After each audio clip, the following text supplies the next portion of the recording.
Eunuco. ¿Quiénes son? ¿Cómo surgieron los eunucos en la historia? Porque ya no se hablan de ello. ¿Así nacieron? ¿Los hicieron? ¿O se hicieron? Quédate conmigo y recibe esta respuesta. El autor de este editorial es Carlos Marcelo Schafferty. Para domesticar y controlar la reproducción de animales y potencialmente peligrosos como bovívodos, silvestres o caballos salvajes, distintas civilizaciones prehistóricas procedieron a castración de los machos. Desde el 2100 a.C. hay referencia del empleo de tal recurso con esclavos y prisioneros de guerra. Así surgieron los eunucos, aquellos varones mutilados, poco más que meras bestias para el servicio. Se veían así privados tanto de la capacidad de gozar de su vida sexual como de la facultad de prolongar su existencia a través de sus descendientes. Seres que, en virtud de su peculiaridad fisiológica, se vieron impedidos a adoptar funciones derivadas de su extraordinaria naturaleza, para las cuales habían sido creados. Sacerdotes, castrati, adivinos, consejeros, paraciegos, cuidadores de harén, espías. Esas fueron algunas de sus ocupaciones a lo largo de la historia, pero la suya es una realidad vigente. En el siglo XXI aún existen eunucos que cumplen con los roles sociales y religiosos, cuyos orígenes se pierden en los albores de la humanidad. En Djibouti, un pueblo del Cuerno de África, cuando un hombre quería casarse con una mujer, debía mostrar primero su valor para ser aceptado. Siguiendo la tradición, debía hacerle un regalo, los genitales de otro hombre. Esto podían conseguirlo en una guerra o simplemente exaltando a un extranjero. Todavía en nuestros tiempos quedan ancianos que guardan orgulloso su regalo prenupcial. En el año 1971, en Afganistán, todavía se utilizaba la castración en los niños. En el 2002, en el 2012, todavía ONG denuncian la mutilación de los genitales de los albinos para ser utilizados como ingredientes en pócima de brujería en países como Tanzania, Mali, Camerún y otros países. Una práctica salvaje que se remonta al año 5000 a.C., cuando el hombre mutila los genitales de otro hombre por primera vez, dando lugar al primer eunuco de la historia. Repasando histórica y geográficamente la saga de los castrados, quedó su impronta en determinadas civilizaciones en todos los tiempos, hasta la actualidad, donde en países como India los pasaportes encasillan a la gente en las categorías de hombre, mujer y eunucos. Aparentemente, el origen de esta práctica en el momento en el que el ser humano abandona la vida nómada y se hace sedentario en el Neolítico y alrededor de la zona conocida como el Creciente Fértil, una zona bañada por los ríos Nilo, Jordán, Éufrates y Tigris, que ahora ocupan países como Egipto, Israel, Palestina, Siria o Irak.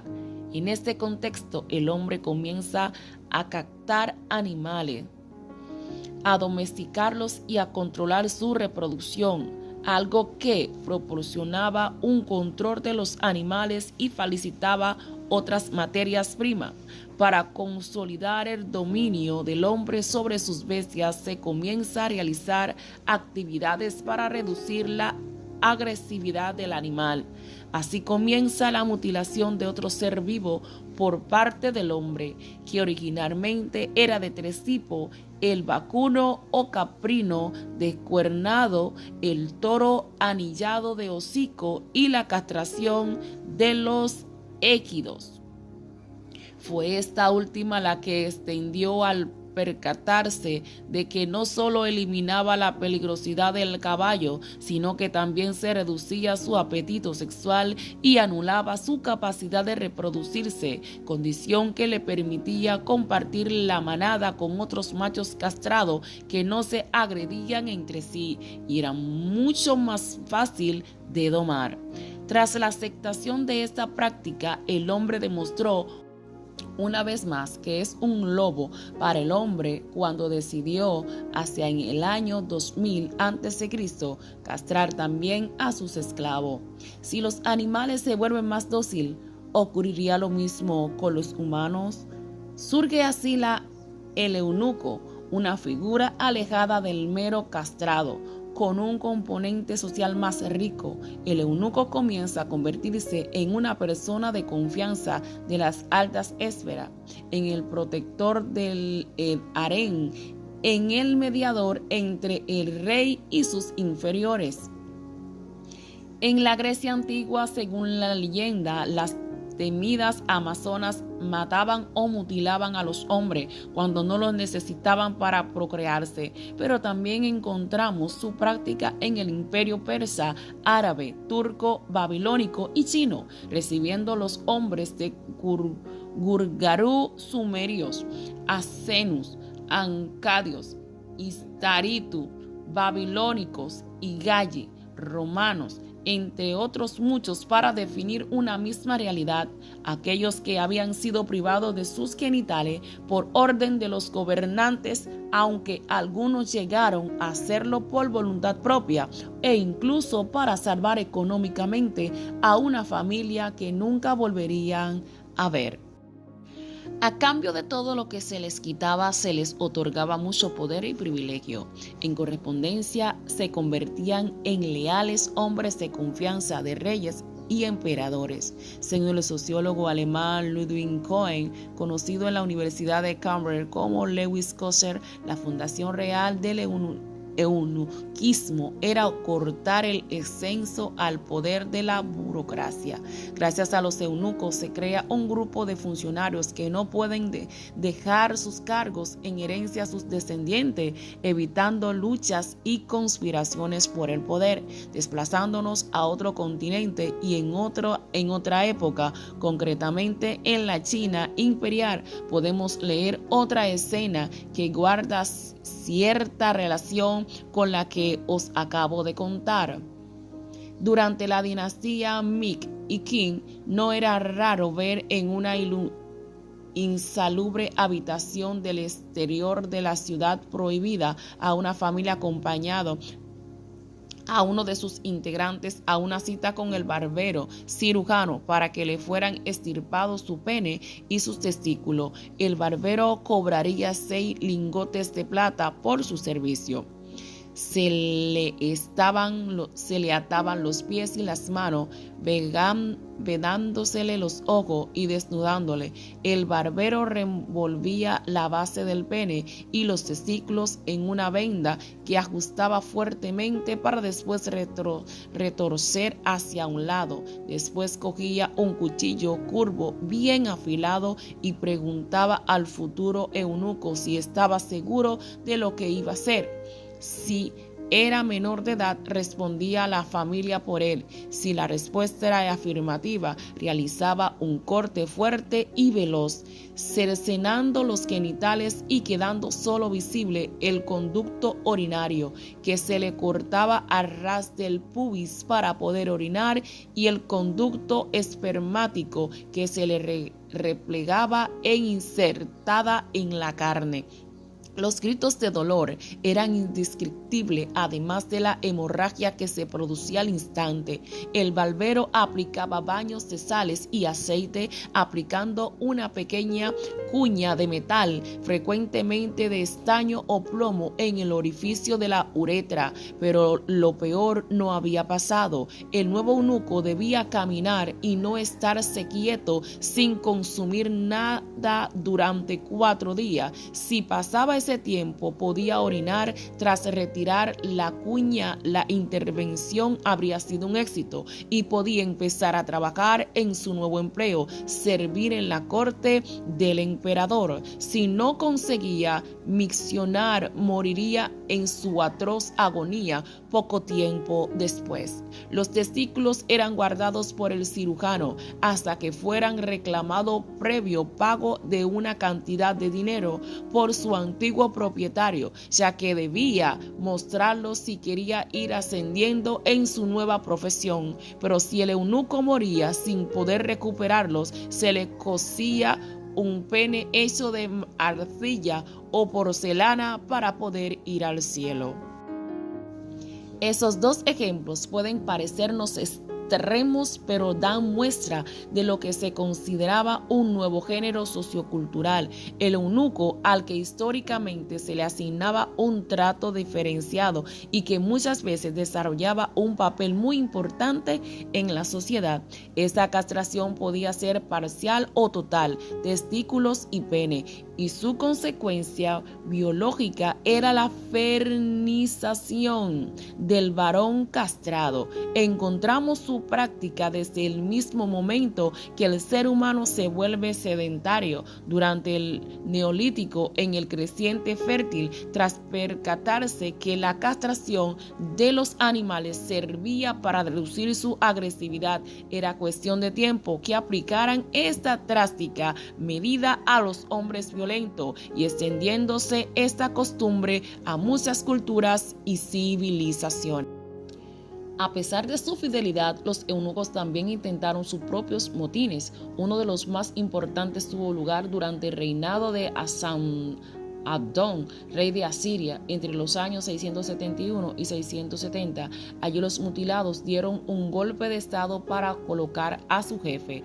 Este intento de cambiar las normas establecidas no funcionó y terminó con el jefe eunuco ejecutado, con una purga de aquellos que se encontraban sirviendo al rey en aquellos momentos. Desde ese momento la concepción del eunuco cambió por completo y deja de ser el hombre poderoso al lado de los gobernantes. No solo en los libros de historia ha ido apareciendo la figura del eunuco. En el texto fundamental del cristianismo, la Sagrada Biblia, se hacen constantes referencias al tercer sexo.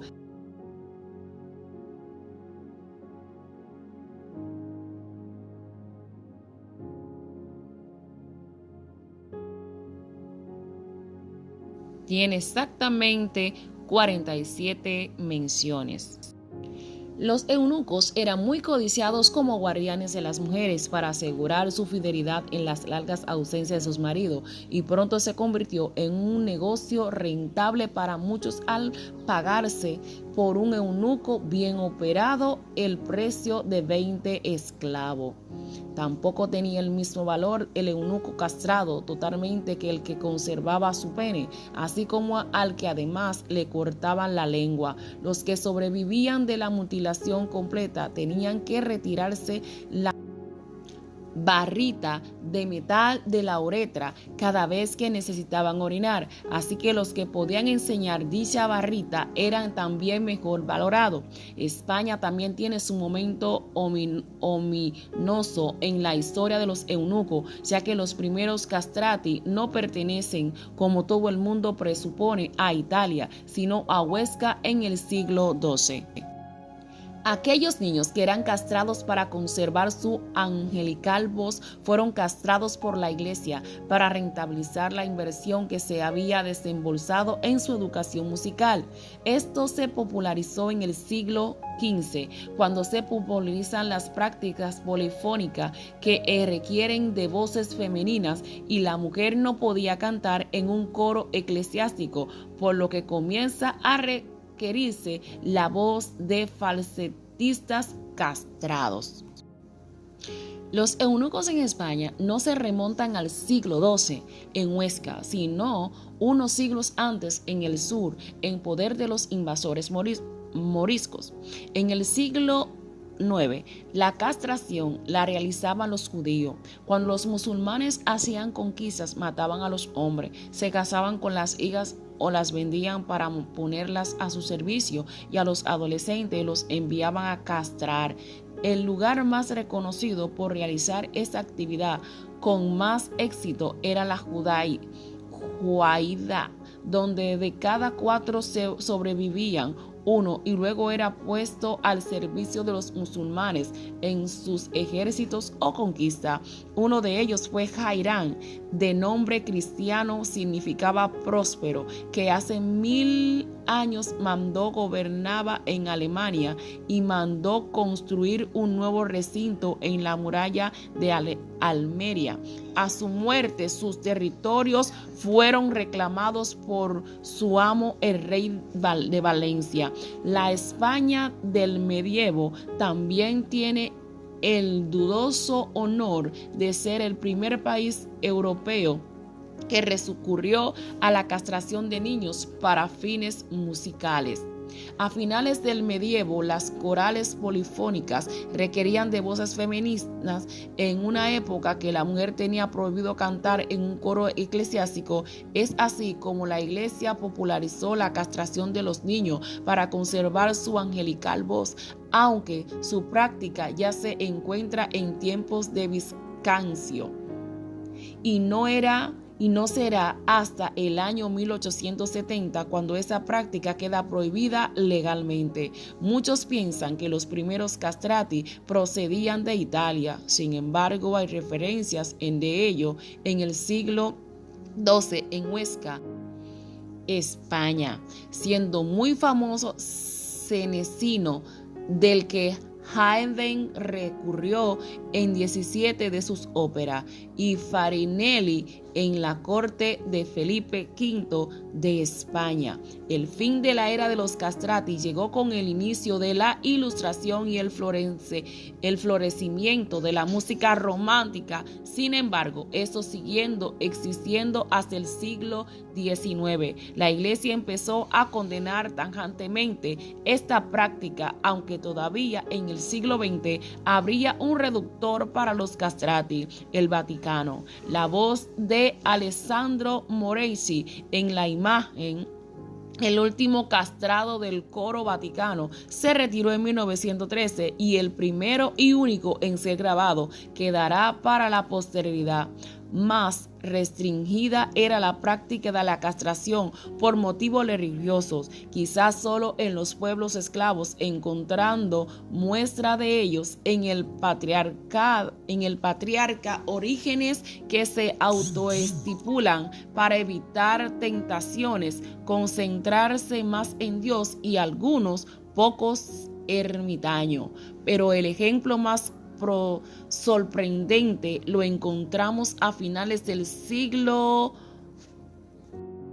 XVII en la secta ortodoxa rusa de los Skopsi, en la que la castración se convirtió en un sacramento, practicándose de la manera más salvaje que podamos imaginarnos, quedando los testículos con un hierro al rojo y extendiendo esa práctica a las mujeres, cortándole los senos.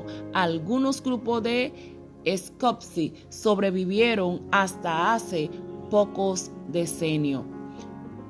Pero, como decía al principio, no debemos pensar que es una cosa del pasado. En diciembre de 1996 falleció el considerado como último eunuco de China, Sun Yat-sen, y 6 años después la BBC denunciaba que en Nigeria todavía se enmasculaba a los esclavos en algunas zonas rurales. Desde hace un par de años que algunas ONG denunciaban su práctica a los albinos de algunos países de África para ser utilizados en pócimas de brujería, y en la India se calcula que cerca de 500,000 de hombres y los Hingra se castran voluntariamente. Hasta aquí dejaremos esta información sobre lo que fueron los eunucos. ¿Y tú qué crees de este tipo de personas? ¿Crees que en la actualidad a los violadores, abusadores, deberían castrarlo y cohibirlos así de la actividad sexual? Te leo en los comentarios.